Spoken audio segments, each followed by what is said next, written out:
And I now give the floor to His Excellency Dr. Prakash Saran Mahat, Minister for Foreign Affairs of Nepal.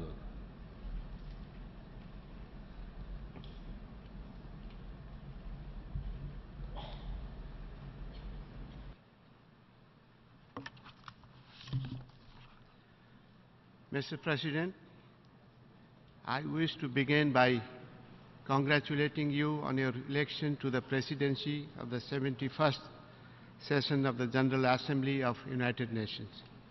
I assure you my delegation's full support in the successful discharge of your important responsibilities. Let me also commend outgoing President, His Excellency Mr. Morgan Likud Toft, for his effective leadership of the previous session. I wish to place on record Nepal's admiration to His Excellency Mr. Ban Ki-moon, Secretary General, for the dedication with which he served the world body for the last 10 years, and we wish him well for the future. Mr. President, exactly 6 decades ago, Nepal first spoke at the 11th session of the General Assembly as a newly admitted member. 60 years down the road, our commitment to the United Nations have become even stronger. Principles of the UN Charter remain at the core of Nepal's foreign policy. As much as the United Nations has contributed to our development endeavors and lately to the peace process, Nepal has significantly contributed to the United Nations in fulfilling its primary responsibility of maintaining international peace and security. It has been a year since we adopted the Universal and Transformative 2030 Agenda with the objective of leaving no one behind.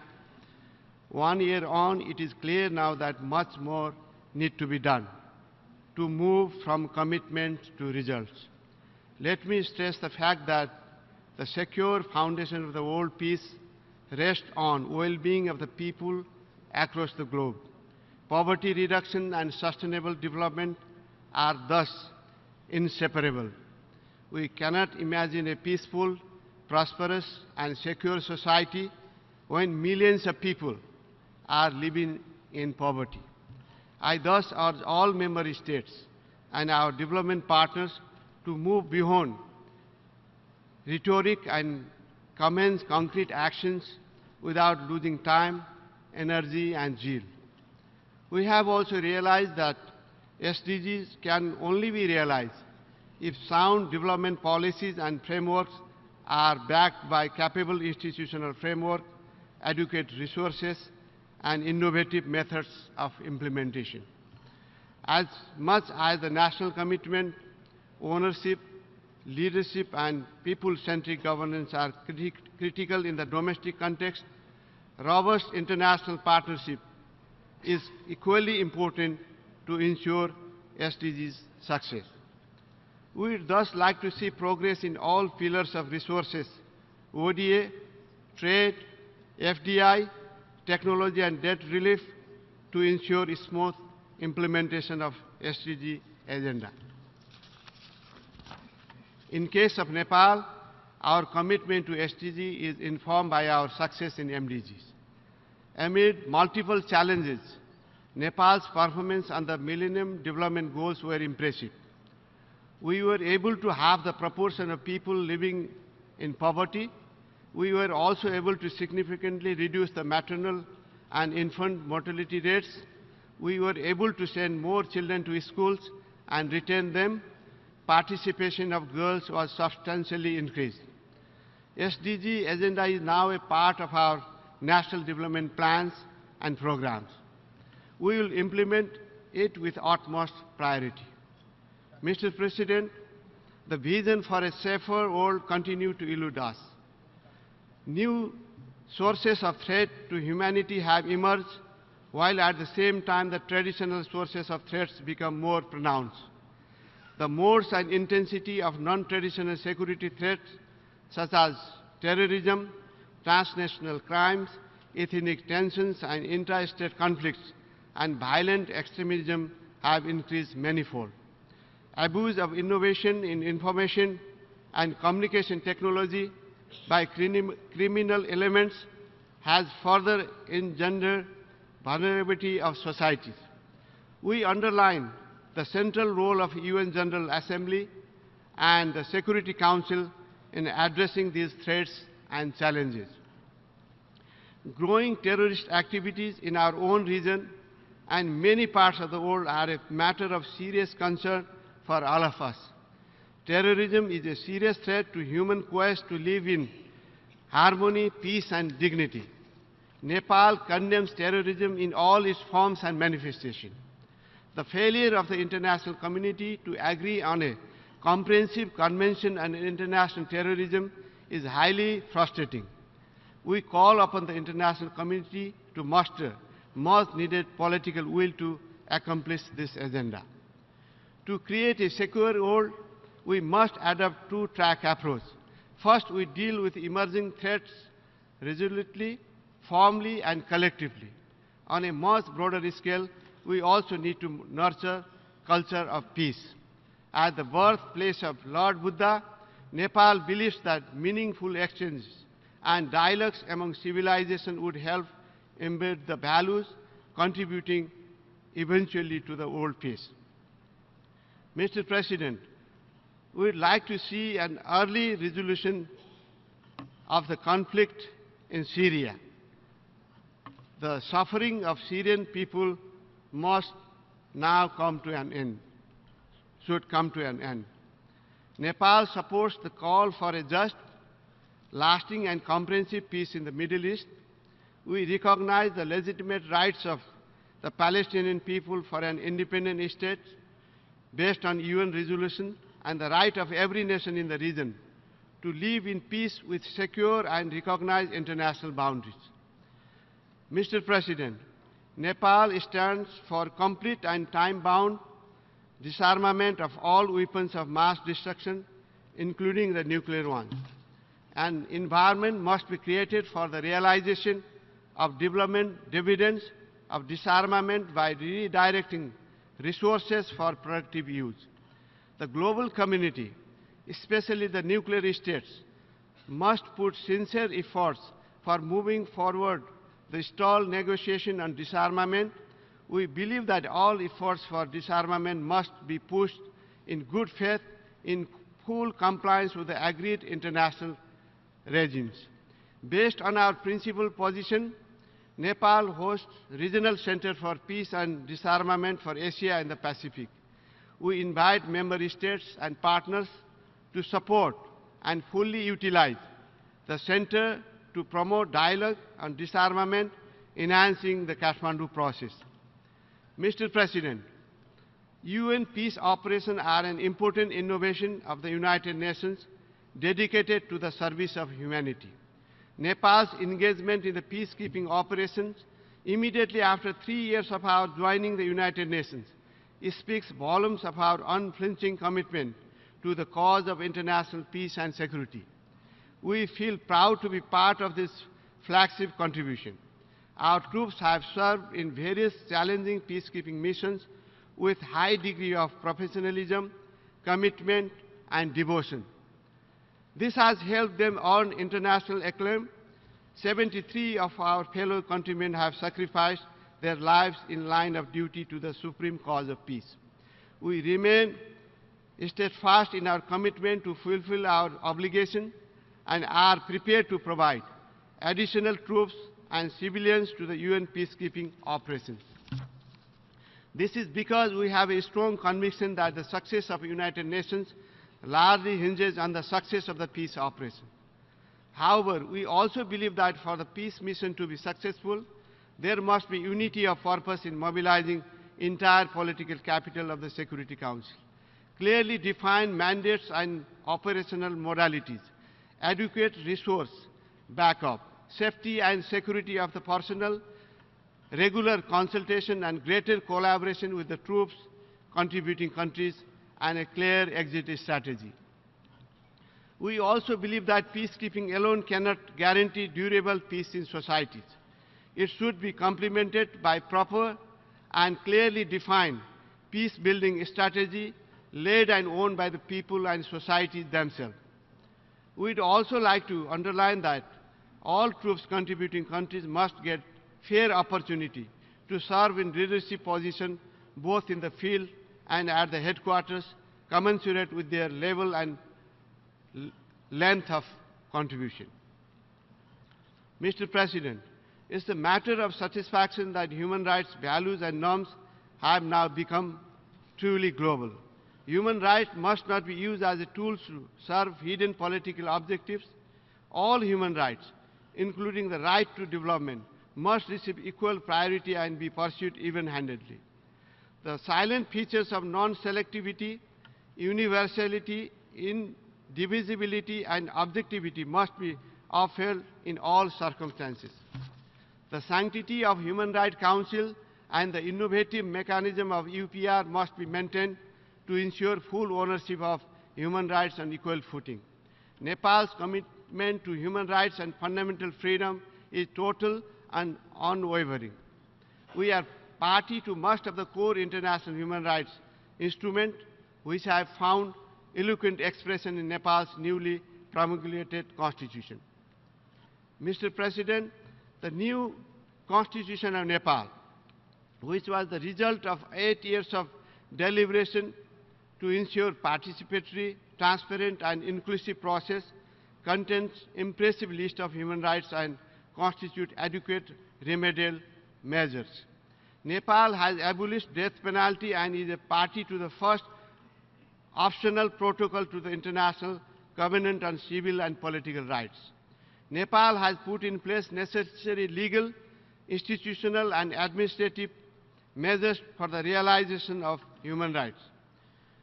National Human Rights Commission and other independent constitutional bodies have been established with the sole objective of protecting and promoting human rights in all spheres of national life. Nepal's homegrown peace process recognized transitional justice as its key component. The Commission on Investigation of Disappeared Persons and the Truth and Reconciliation Commission are carrying out their mandate in an independent and impartial manner. The government is committed to take appropriate measures to address issues surrounding transitional justice process in line with our international commitment and the ground realities of establishing sustained peace. Nepal has been working closely with the Human Rights Council with all sincerity and commitment, informed by our experience of protecting and promoting of human rights and our sincere desire to contribute to the work of Council. We are seeking membership of the Human Rights Council for the term beginning 2018. This is the first time we have filed our candidature. We request for support from all member states. Mr. President, migration has become a defining phenomenon of contemporary world. Global movement of people has brought both benefit as well as challenges. Proper management of migration can contribute to the economic growth and development of both receiving and origin countries of migrant workers. Welfare and protection of rights and well-being of the migrant workers must therefore receive priority in the countries they work. As a source country of over 3 million migrant workers, Nepal calls for concentrated efforts at the national, regional, and international levels to ensure that this process creates a fair and win-win situation to all. Despite not being a party to the 1951 Refugee Convention and its protocol of 1967, Nepal has long been hosting refugees on humanitarian ground. International burden sharing has greatly contributed to lessen the burden to the host countries. However, refugees' right to return to their homeland with safety and dignity must always be upheld in all circumstances. Mr. President, globalization, while created many opportunities, has also acquired uneven benefit among the countries. The constant of the countries in a special situation, particularly LDCs and LLDCs, are real. International financial, trading and monetary system thus must be made responsive to their needs and concerns. Robust implementation of internationally agreed commitments, including those contained in the Istanbul Programme of Action, Vienna Programme of Action, Addis Ababa Action Agenda, and Shanghai Framework are critically important to enable these countries to emerge from the state of poverty and underdevelopment. Delay in the conclusion of Doha round of trade negotiation is a huge setback, denying many development dividends of trade and hampering the implementation of the 2030 agenda. On the climate change, Nepal, as a Himalayan country, is facing challenges from the melting glaciers, flash floods, and outburst of glacier lakes. We believe that the Paris Agreement on climate change adopted last year reflects a rare commitment of the international community to make a difference. We support its early entry into force. Nepal also believes that climate justice, based on principle of common but differentiated responsibility, should be at the center of its implementation. Special attention must be given to the climate vulnerable countries, particularly mountainous countries, in the provisioning of resources and transfer of technology for capacity building and adaptation. Our efforts must recognize intrinsic connection between poverty reduction, sustainable development, and environmental protection. We must acknowledge that UN system has a leading role to play in global governance. An equal emphasis must be laid on all three pillars of the United Nations: development, peace and security, and human rights. Reform in the United Nations must reflect the vastly transformed political reality of the 21st century. Our vision for sustainable peace and just world order cannot be realized without a comprehensive reform in the UN system, including the reform of the Security Council. Nepal strongly believes in more representative, inclusive, and accountable UN. Mr. President, in recent years, Nepal has undergone political transformation of historical proportions. The decade-long armed conflict was finally converted into peace process with the signing of Comprehensive Peace Accord in 2006. Commitment to democratic norms and values was the central thrust of the peace process that finally led to the first ever election to the Constituent Assembly. Management of armed integration of combatants was successfully completed as part of the peace process. With the promulgation of the democratic constitution on 20 September last year, the peace process has basically come to an end. Nepal's homegrown peace process and its success could be a good example for countries transiting from conflict to peace. The promulgation of constitution represents a turning point in Nepal's constitutional and political history. The constitution aims to institutionalize inclusive and democratic polity, pluralism, the rule of law, representative and accountable government, social and economic justice, and universally accepted human rights, among others. Equality is at the core of the Constitution.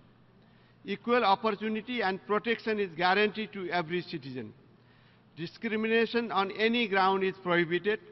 The state is obliged to take special measures to protect the most marginalized and underrepresented sections of society and look after their well-being.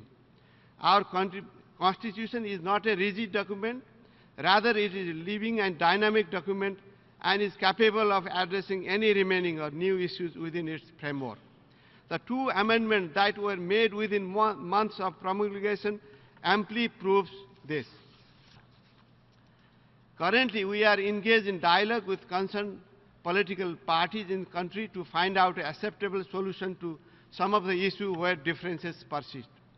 The Constitution guarantees equal participation and incorporates principle of proportional representation of the women, indigenous nationalities, Madhesis, Dalits, and other marginalized groups in elected and other organs of state structure.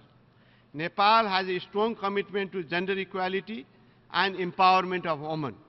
Women are guaranteed minimum 1/3 representation in the federal and provincial parliaments, and 40% in the local government. I am proud to inform this General Assembly that Nepal's head of state, Chief Justice of the Supreme Court, and Speaker of the Parliament are all women. Mr. President, we have entered a crucial phase of constitution implementation in Nepal. Our ultimate goal is to consolidate peace, stability, and bring about prosperity in the country. Inclusive economic growth and development is important to sustain political gains. The Constitution provides a framework to pursue these objectives. Democratic election at all three tiers of the federal setup will have to be completed within the February 2018. This is a huge task, but we are determined to do it. Accomplishing this would help institutionalize the federal democratic system of governance as promised by the Constitution. Besides the task of completing remaining issue of peace process, reconstruction and rebuilding of the earthquake-ravaged area, and attaining inclusive prosperity and development constitute our top priorities. Mr. President, as we embark on the effective implementation of the Constitution and undertaking of the vital task of socio-economic transformation of Nepal, goodwill, solidarity, and support from the international community becomes all the more important. We are confident that our friends in the international community stand by us in our efforts to consolidate a strong foundation for a peaceful, stable, democratic, and prosperous Nepal. To conclude, Mr. President, United Nations today is confronted with unprecedented challenges. However, unique opportunity also exists and can be seized to transform the world into a peaceful place to live in. We have the capacity, resources, and technology to address the challenges and ensure prosperity and dignity to everyone. But we must muster necessary political will to achieve this. Let's make solemn commitment at this assembly that the world of tomorrow will be different from that of today. We don't want the history of 21st century to be written as a history of conflict, strife, poverty, hunger, and indignation, but a history of prosperity, peace, development, and partnership. I thank you for your attention.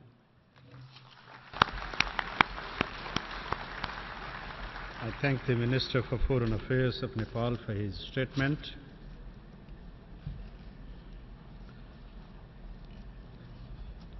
And now